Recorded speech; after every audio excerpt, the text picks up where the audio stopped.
اب اس سے علم کی اہمیت کا اندازہ ہو سکتا ہے، اس سے تحریر شدہ کتب کا اندازہ ہو سکتا ہے، اس سے تحریر کردہ علوم کا اندازہ ہو سکتا ہے کہ رب العزت نے جو چیزیں بنائی ہیں ان میں پہلے قلم بنایا۔ دوسری بات، جب رسول اللہ صلی اللہ علیہ وسلم پر سلسلہ وحی شروع ہوا تو پہلی وحی بھی تھی اقرا، پڑھنے کے بارے میں۔ اس سے آپ اندازہ لگا سکتے ہیں کہ علم کی اللہ کے ہاں کیا اہمیت ہے اور کیا قدر و منزلت ہے۔ پروردگار عالم نے علم کو نور قرار دیا کہ علم نور ہے، روشنی ہے، علم کو ہدایت قرار دیا۔ پھر فرمایا ہم علم والوں کو فضیلت دیتے ہیں، علم والوں کے درجے بلند کرتے ہیں۔ ہر علم والے پر ایک علم والا ہے، علم والے ہی مجھ سے زیادہ ڈرنے والے۔ یہ پروردگار عالم فضیلت علمی آپ کو سمجھا رہے ہیں تاکہ آپ کو پتہ لگے کہ اس کی اہمیت کیا ہے۔ اس کائنات میں جتنی ترقی ہے، حکمرانی ہے، دنیا میں آسائشیں اور سہولتیں ہیں اور نفع ہے، اس میں جو آپ کو فضیلت ملے گی وہ بدولت علم ملے گی۔ رسول اللہ صلی اللہ علیہ وسلم کا اس بارے میں فرمان ہے کہ جو طلب علم میں نکلے وہ مجاہد ہے، وہ جہاد پہ نکلا ہے، اور جہاد کی فضیلت اسلام میں سب جانتے ہیں۔ اور پھر ایک اور فرمان مبارک ہے،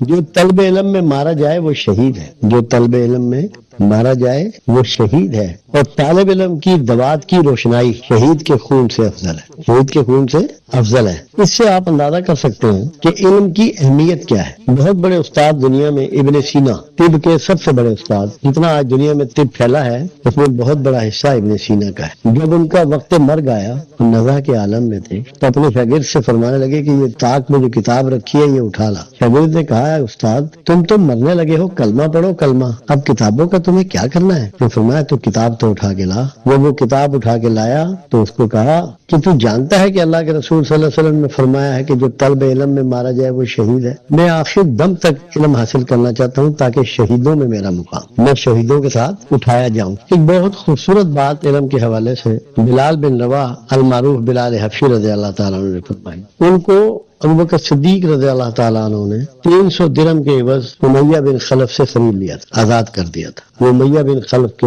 غلام تھے، آزاد کر دیا، اپنے پاس لے آئے، ان کو لکھنا پڑھنا سکھایا۔ ابوبکر صدیق وہ پرسنالٹی ہے مکہ کی، ان 10 لوگوں میں ان کا شمار تھا جو لکھنا پڑھنا جانتے تھے۔ جب ان کو لکھنا پڑھنا سکھایا اور جب ان کو لکھنا پڑھنا آ گیا، ایک دن ابوبکر صدیق سے بولے کہ ابی بکر جب تم نے مجھے امیہ بن خلف سے خریدا تھا میں اس وقت آزاد نہیں ہوا، آزاد میں اس دن ہوا ہوں جب مجھے لکھنا پڑھنا آ گیا ہے۔ تو جب ہمارے پیش نظر اہمیت علم ہوگی تو یقینی طور پہ ہمارا رویہ زندگی میں بدل جائے۔ آپ خود دیکھیے رسالت مآب صلی اللہ علیہ وسلم فرما رہے ہیں کہ کفر کے قریب ترین 2 چیزیں ہیں، کفر کے قریب ترین 2 چیزیں ہیں، ایک جہالت اور ایک غربت۔ تو جو طلب علم میں نکلتا ہے وہ بنیادی طور پر دونوں چیزوں کے دور کرنے کی صحیح کرتا ہے، اور اگر صحیح معنی میں وہ علم حاصل کر لیں، اپنے گھر سے، اپنے معاشرے سے، اپنے ملک سے جہالت بھی دور کر سکتا ہے اور پھر غربت بھی دور کر سکتا ہے۔ آپ اس وقت دنیا بھر کی اگر ریشو اٹھائیں، اہل مغرب کے ممالک ہیں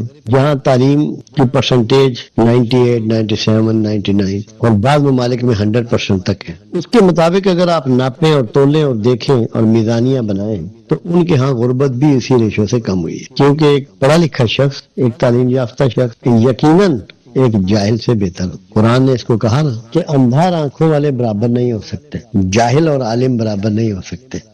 جو غیر تعلیم یافتہ ہے وہ اندھوں میں شمار ہوگا اور جو تعلیم یافتہ ہے وہ آنکھوں والوں میں شمار۔ تو قرآن بھی یہ بات آپ کو سمجھا رہا ہے۔ یہ ہے اہمیت علم۔ اب اس میں ہمارا مضمون ہے تعلیم اور تربیت۔ تعلیم آپ لے رہے ہیں، مختلف اداروں میں جا رہے ہیں، مختلف زبانوں کے ذریعے سیکھ رہے ہیں، مختلف اساتذہ سے سیکھ رہے ہیں، مگر ہماری بدقسمتی یہ ہوئی کہ تربیت بالکل اڑ گئی، تربیت کا فقدان ہو گیا۔ ہمیں اپنے بچپن کا یاد ہے، کبھی بھی اس وقت صرف تعلیم کی بات نہیں ہوتی تھی، تعلیم و تربیت کی بات ہوتی تھی، کیونکہ تعلیم جب آپ حاصل کرتے ہیں تو انسانی فوائد کے لیے، منافعت کے لیے، اپنے فائدے کے لیے، ماں باپ کے فائدے کے لیے آپ کو اس کو استعمال کرنا ہے۔ جو علم آپ نے حاصل کیا ہے اس کو کہیں نہ کہیں آپ نے استعمال کرنا ہے۔ اگر آپ نے علم تو حاصل کر لیا تو اس کو استعمال کرنے کے لیے جو تربیت درکار تھی وہ حاصل نہیں کی تو کیا وہ علم نافع بن پائے گا؟ کیا آپ کو یا آپ کے اہل خانہ کو یا آپ کے خاندان کو اس کا فائدہ پہنچے گا؟ میں ایک بات اکثر کہا کرتا ہوں اور یہ سمجھنے کے لیے ہے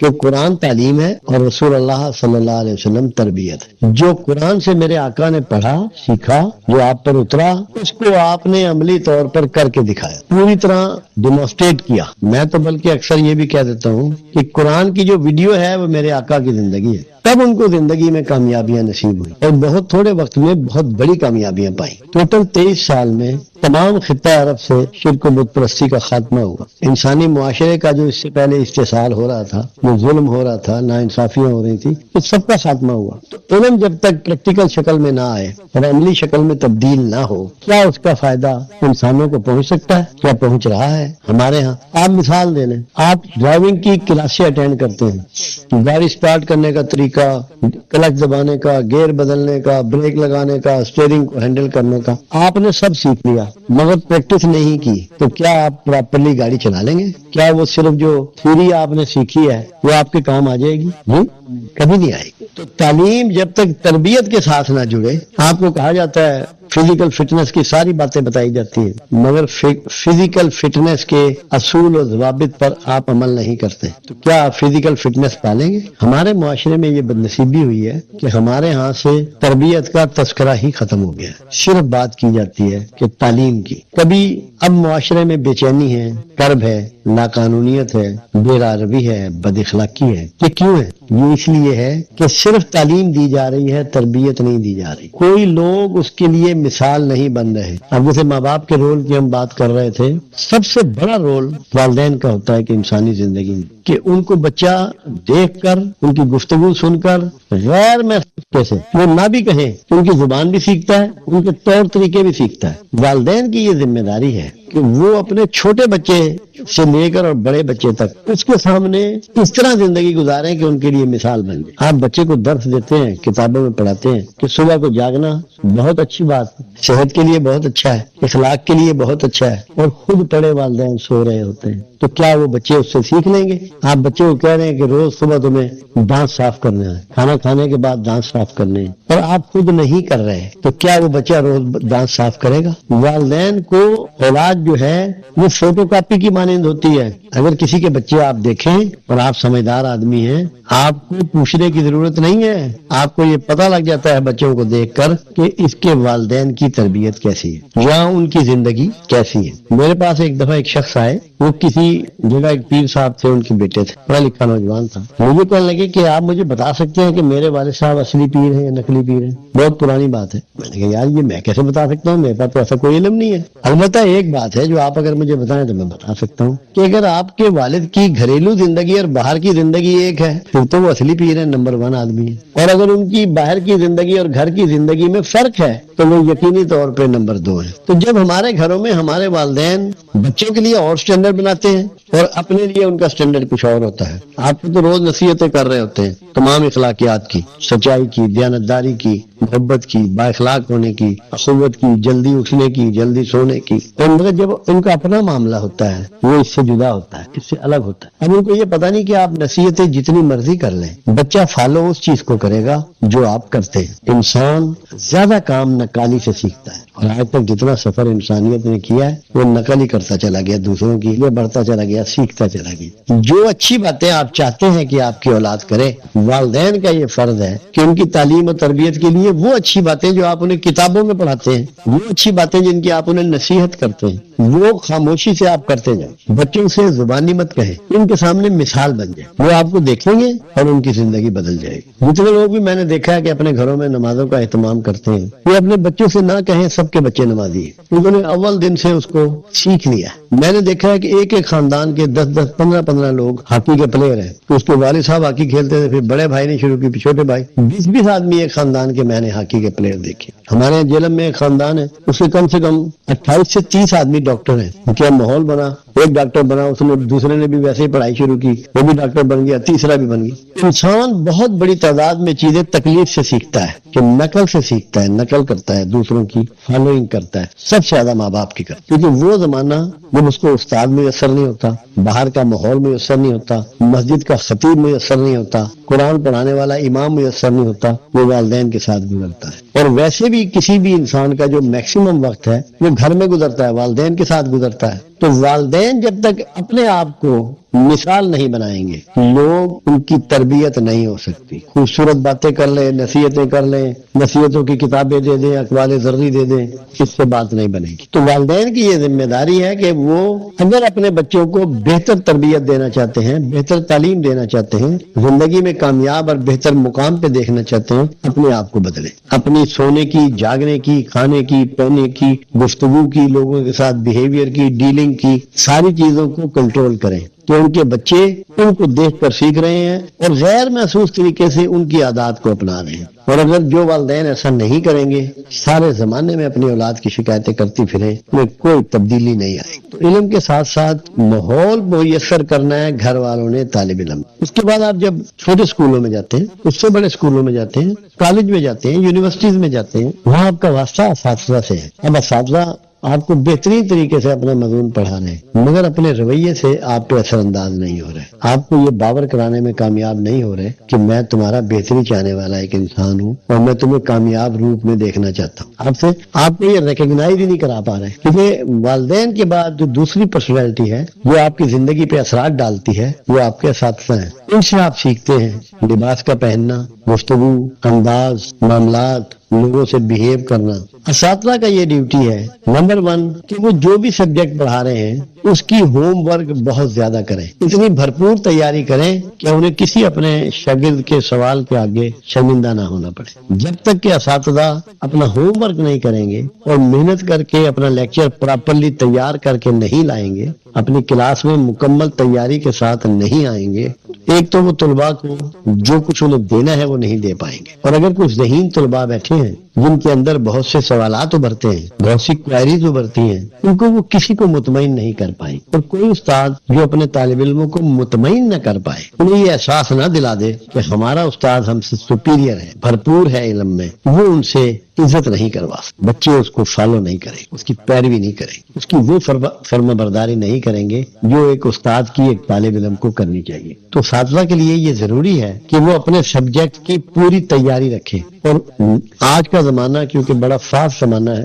کمپیوٹر ہے، انٹرنیٹ ہے، آن لائن ہے، بہت سے انٹرنیشنل رابطے ہیں، اداروں سے رابطے ہیں، آج زیادہ استاد کو اویئر ہونے کی ضرورت ہے، زیادہ محنت کی ضرورت ہے، زیادہ کوشش کی ضرورت ہے کہ کوئی ایسا طالب علم بھی ہو سکتا ہے جو انٹرنیشنل انفارمیشن رکھتا ہے، وہ جب آپ سے کوئی سوال داغ دے گا تو آپ کو شرمندگی نہ ہو۔ تو جو استاد اپنے سبجیکٹ میں تیار ہے، ماہر ہے، اس نے کوشش کی ہے، محنت کی ہے، ہوم ورک کیا ہے، وہ اپنے طالب علم کو کچھ نہ کچھ ڈلیور کر سکتا ہے۔ دوسری چیز استاد کے لیے لازم ہے، کیونکہ اس کی پرسنالٹی کے اثرات بہت آتے ہیں بچوں پر، طلباء پر، کہ وہ اپنے لباس کی سلیکشن میں بھی محتاط ہو، ایک مہذب طریقے کا لباس استعمال کرے، بغیر کہے جو طلباء ہیں وہ مہذب لباس شروع کر دیں گے۔ آج کل لباس کے معاملے میں ہم بالکل ہی بے بہرا ہو گئے ہیں، اور اس کے بارے میں جو ہمیں کیئر کرنی چاہیے ہم نہیں کر رہے۔ تو اگر ہمارے اساتذہ یہ مہربانی کرتے ہوئے اپنے لباس کی سلیکشن کا بھی خیال کریں، اور یہ خاموش وہ راستہ ہے جس سے طلباء کو ایک علم ٹرانسفر کیا جائے، اس میں گفتگو اور بولنے کی ضرورت نہیں ہے اساتذہ کی، اس لیے سے بھی وہ پھر ہمارے ہاں ایک بڑی بدنصیبی ہے، جو ہم سے عمر میں کم ہو، عہدے میں کم ہو، ہم اس سے گفتگو میں مراتب کا خیال نہیں رکھتے کہ جو ایک انسان کو ایک اکائی کے ساتھ ایک خاص عزت کے بیہیویئر کے ساتھ ہمیں ملنا چاہیے، وہ ہم نہیں کرتے۔ میں بہت سے اداروں میں میرا جانے کا اتفاق ہوتا ہے تو چھوٹے جو عہدیدار ہوتے ہیں یا استادوں کے طالب علم ہوتے ہیں، وہ ان سے تم کر کے بات کرتے ہیں۔ ہر اکائی قابل عزت ہے، قابل احترام ہے۔ جس طریقے سے آپ کسی بڑے سے بات کرتے ہیں، اپنے چھوٹے سے بھی اتنی ہی عزت سے بات کریں، تاکہ وہ چھوٹا اپنے آپ کو ایلیویٹڈ محسوس کرے، اس کو پتہ لگے کہ میں کسی ایک معزز شہری ہوں، معزز انسان ہوں، قابل احترام ہوں۔ تو احترام کی فضا ضرور پیدا کرنی ہے۔ جتنی احترام کی فضا پیدا کریں گے، ہماری تعلیم و تربیت بہتر ہو جائے گی، کیونکہ کوئی بھی انسان جب یہ سمجھتا ہے کہ میں محترم ہوں تو پھر اس احترام کو قائم رکھنے کی کوشش کرتا ہے۔ عزت کا ایک اصول دیا گیا کائنات میں کہ اگر تم چاہتے ہو کہ زمانے میں تمہاری عزت ہو تو سب سے پہلے اپنی عزت خود کرو۔ کوئی ایسی حرکت مت کرو کہ کوئی تمہیں ذلیل کرے، تذلیل کرے، تمہاری بے عزتی کرے۔ رسول اللہ صلی اللہ علیہ وسلم کا اس پر ایک فرمان مبارک موجود ہے کہ کیا ہو گیا لوگوں کو کہ اپنے والدین کو گالیاں بکتے ہیں، برا بھلا کہتے ہیں۔ یا رسول اللہ صلی اللہ علیہ وسلم، کیا ایسے لوگ بھی موجود ہیں؟ کیا ایسا ممکن ہے فرمایا جو لوگ کسی کے والدین کو برا بھلا کہتے ہیں وہ اصل میں اپنے ہی والدین کو برا بھلا کہتے ہیں، کیونکہ اس کے بدلے میں پھر ان کے والدین کو برا بھلا کہا جاتا ہے۔ اساتذہ کا یہ فرض ہے کہ وہ طلباء کو پوری طرح احترام کے ساتھ ڈیل کرے تاکہ طلباء کی عزت نفس کسی شکل میں بھی مجروح نہ ہو، اور ان کے سامنے وقت کی پابندی کرے۔ ہمارے ہاں اکثر و بیشتر، میں تو نہیں پڑھتا، بہت پرانا زمانہ گزر گیا، جو ٹیچر دیر سے آتے تھے بچے ان کو ہوٹ کر لیا کرتے۔ وقت کی پابندی کریں۔ وقت کی پابندی کرنے والے اساتذہ کو ایک ٹریننگ کا بہت بڑا حصہ ہے طلباء کو یہ دینے کے بتانے کے لیے کہ وقت کتنا اہم ہے، اس کی کتنی ضرورت ہے۔ لازم ہے کہ وقت کی پابندی کی جائے۔ جو اساتذہ وقت کی پابندی کرتے ہیں ان کے طالب علم بہتر بھی ہوتے ہیں اور ان کی زیادہ عزت کرتے ہیں، کیونکہ مثال بننا ہے۔ علم کے دو میجر سورس ہیں، ایک وہ جو آپ سنتے ہیں اور ایک وہ جو آپ دیکھتے ہیں۔ آپ سن تو رہے ہیں، بہت اچھا لیکچر ہے، بڑی اچھی گفتگو ہے، بڑی مدلل گفتگو آپ کے اساتذہ کر رہے ہیں، مگر اس ساری گفتگو کے ساتھ ان کا کردار میچ نہیں کر رہا۔ آپ کے والدین کا کردار اس گفتگو کے ساتھ میچ نہیں کر رہا۔ آپ کبھی بھی بھرپور علم حاصل نہیں کر پائیں گے۔ معلومات تو آپ کو مل جائے گی، تربیت سے آپ محروم رہ جائیں گے۔ تو تعلیم و تربیت آپ کے مکمل علم کا نام ہے۔ جو معلومات آپ کو ملتی ہے تربیت کے ذریعے وہ آپ کو قابل عمل اس کا ہونا پروف کیا جاتا ہے، اور رسول اللہ صلی اللہ علیہ وسلم نے یہی کیا۔ مشاہدے کی اہمیت اتنی ہے کہ ابراہیم خلیل اللہ جیسے عظیم المرتبت پیغمبر اسلام نے اللہ سے کہا کہ مجھے مشاہدہ کرواؤ کہ آپ کیسے تمام جانداروں کو جب وہ مر جائیں گے، ان کی ہڈیاں بسیدہ ہو جائیں گی، کیسے اکٹھا کریں گے اور کیسے ان کو دوبارہ زندہ کریں گے۔ تو اللہ رب العزت نے ابراہیم خلیل اللہ کو ایسا کر کے دکھایا۔ بہت تفصیلی بات ہے۔ کیوں؟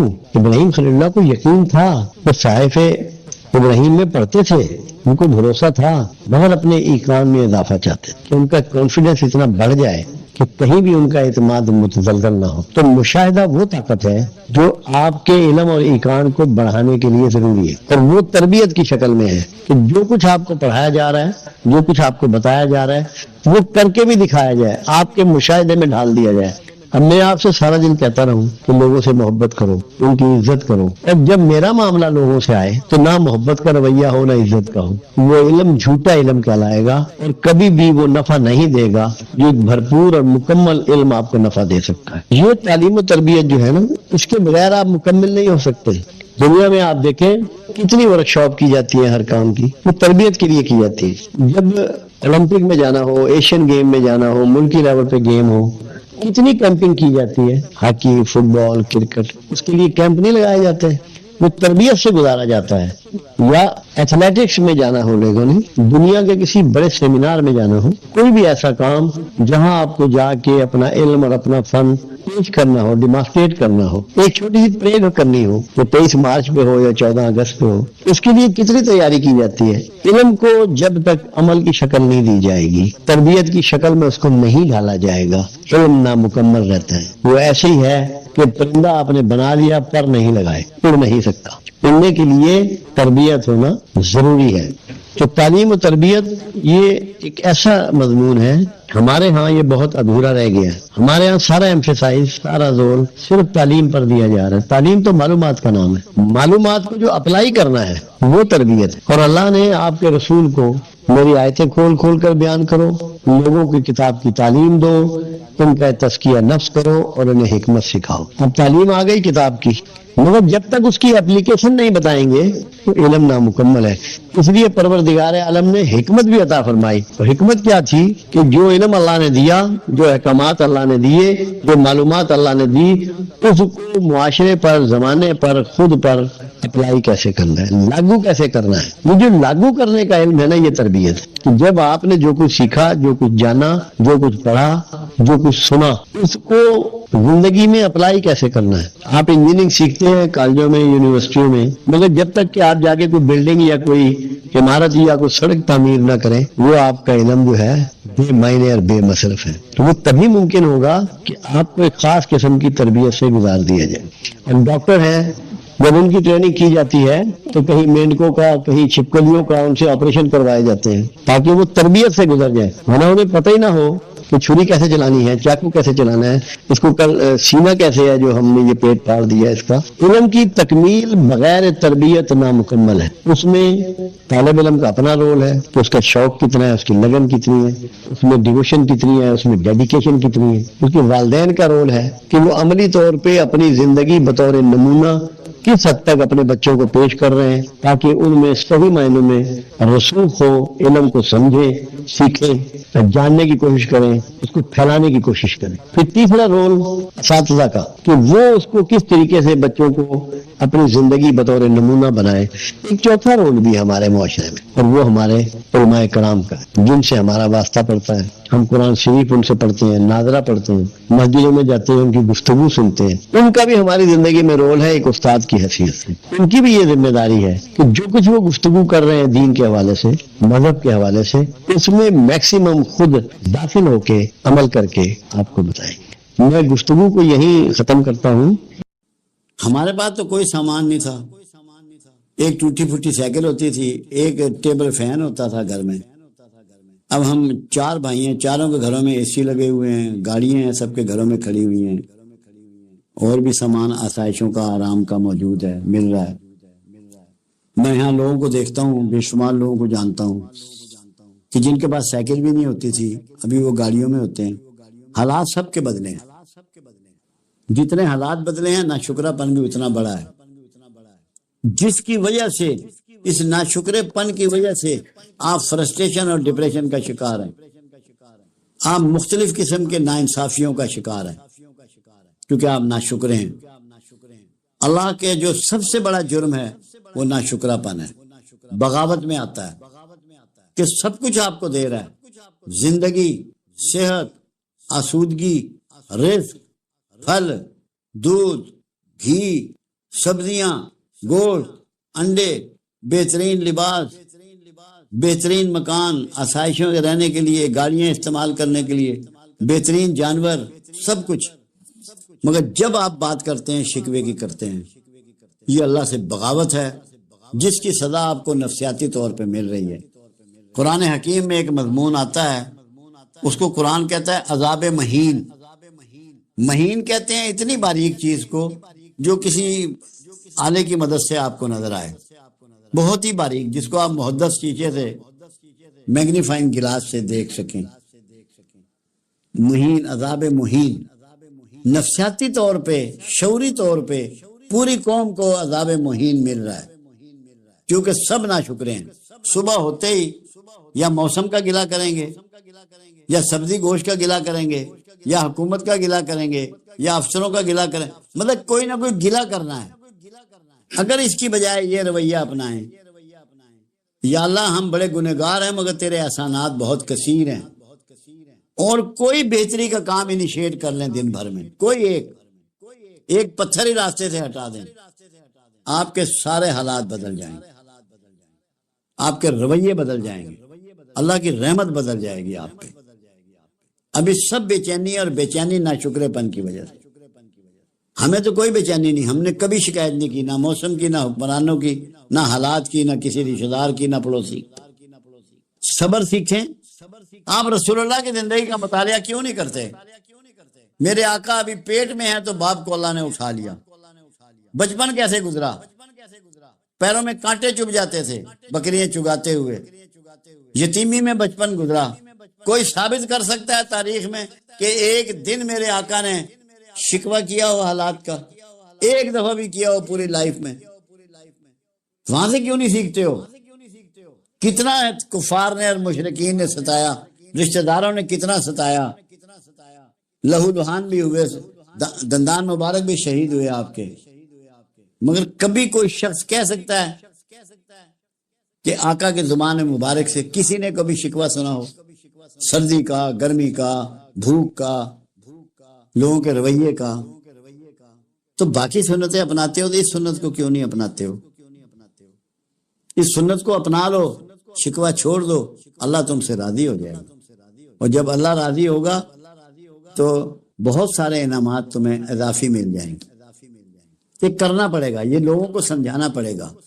لوگوں نے سکھائی یہ دیا ہے کہ شکوہ شکوہ شکوہ، یہ زبان جو دو ہونٹ ہیں ان سے جو آواز نکلتی ہے یہ شکر کے لیے ہے، شکوے کے لیے نہیں ہے۔ شکر سکھائیں کم از کم آپ لوگ جو ہمارے اس ڈیرے سے وابستہ ہیں اور اللہ اور اس کے حبیب سے اپنی وابستگی مضبوط کرنا چاہتے ہیں، وہ کم از کم یہ زندگی میں تہیا کر لیں، معاملہ جو بھی ہو جائے ان کی زبان پہ شکوہ نہ آئے۔ جو انسانوں کا شکوہ کرتا ہے وہی تو اللہ کا شکوہ کرتا ہے۔ وہ جو کچھ دنیا میں کرے گا آپ کے ساتھ انسان ہی کرے گا نا، فصل بھی وہی اگائے گا اور بوئے گا، دودھ بھی جانور کا وہی دوئے گا، سبزی بھی وہی اگائے گا، بکرے کا گوشت بھی وہی کاٹ کے دے گا، کر تو بندہ رہا ہے۔ آپ نے بندے کا شکوہ نہیں کرنا، پھر آپ اللہ کا شکوہ بھی نہیں کریں گے، کسی کا شکوہ نہیں کرنا۔ اگر یہ آپ نے سیکھ لیا تو آپ کامیاب ہوں گے اور آپ کے رویے بدل جائیں گے، اللہ کے انعامات کی بارش شروع ہو جائے۔ میرا خیال ہے اس میں جذبات زیادہ ہیں اور کوئی ایسی سچائی یا حقائق کی بات نہیں ہے، کیونکہ اگر اس طرح ہوا کرتا پھر تو اللہ چہرے پہ بھی لکھ دیتا کہ یہ گنہگار ہے اور یہ نیک ہے۔ اللہ تو پردہ پوش ہے، اس نے تو انسانوں کی خوبیوں، کمالات اور برائیوں سب عیبوں کو چھپایا ہے۔ اس طرح تو یہ نیکٹ کرنے والی بات ہو کہ بدبو آ جائے اور پتہ لگ جائے، ایسا ہے نہیں۔ اگر ایسا ہوا کرتا تو پھر تو کوئی بندے کا بھید چھپا ہی نہ رہتا۔ جب اللہ والے کو پتہ لگ جاتا تو اللہ والے سے اور بہت سو کو پتہ لگ جاتا، بھائی یہ تو گنہگار آدمی ہے، یہ تو دوست کی آدمی ہے۔ یہ کوئی ایسی بات نہیں، مگر اس کی اصل بات کیا ہے؟ جب آپ برائیاں کرتے ہیں آپ کے اندر ایک خوف اور گلٹ کی کیفیت پیدا ہوتی ہے، جس سے آپ کے اندر چہرے پہ سے رونق اللہ اتار لیتا ہے اور اس کی جگہ مرجھایا ہوا چہرہ ہو جاتا ہے، کھلا ہوا چہرہ نہیں ہوتا، آنکھیں کھلی ہوئی نہیں ہوتی، ایک جو چمک ہوتی ہے جسم کی، ماتھے کی، وہ نہیں ہوتی۔ کیوں؟ گناہ میں گلٹ پیدا ہوتا ہے، ایک خوف پیدا ہوتا ہے، یہ گناہ کا خاصہ ہے اور وہ ظاہر نظر آ جاتا ہے اگر کوئی غور سے دیکھنے والا ہو۔ اور جو اچھائیاں کرنے والا ہے، جو نیک بندہ ہے، وہ حشاش بشاش ہوتا ہے، اس کے اندر کوئی خوف اور گلٹ نہیں ہوتا، بوجھ نہیں ہوتا، وہ ہلکا پھلکا ہوتا ہے۔ میں اسے کہتا ہوتا ہوں پھول کی مانند ہوتا ہے۔ اس کے رویے سے پتہ لگ جاتا ہے، خوشبو ہے سچ کوئی پیدا نہیں ہوتی، یہی خوشبو ہے کہ جو اس کے چہرے سے اس کا رویہ پھوٹتا ہے، نظر آتا ہے، پتہ لگتا ہے کہ یہ سوچ کیا رہا ہے۔ اب ایسی مشینیں بھی سائنس نے ایجاد کر لی ہیں جو آپ کی روحانی کیفیت کو، یا آپ جھوٹ بول رہے ہیں یا سچ بول رہے ہیں، اس کو چیک کر لیتی ہے، اس کو ناپ لیتی ہے۔ کیوں؟ جو جھوٹ بولتا ہے اس کے دل کی دھڑکن تیز ہو جاتی ہے اور جو سچ بولتا ہے اس کے دل کی دھڑکن نارمل ہوتی ہے، کیونکہ گلٹ کا جو خوف ہے نا وہ اس کی دھڑکن کو بڑھا دے۔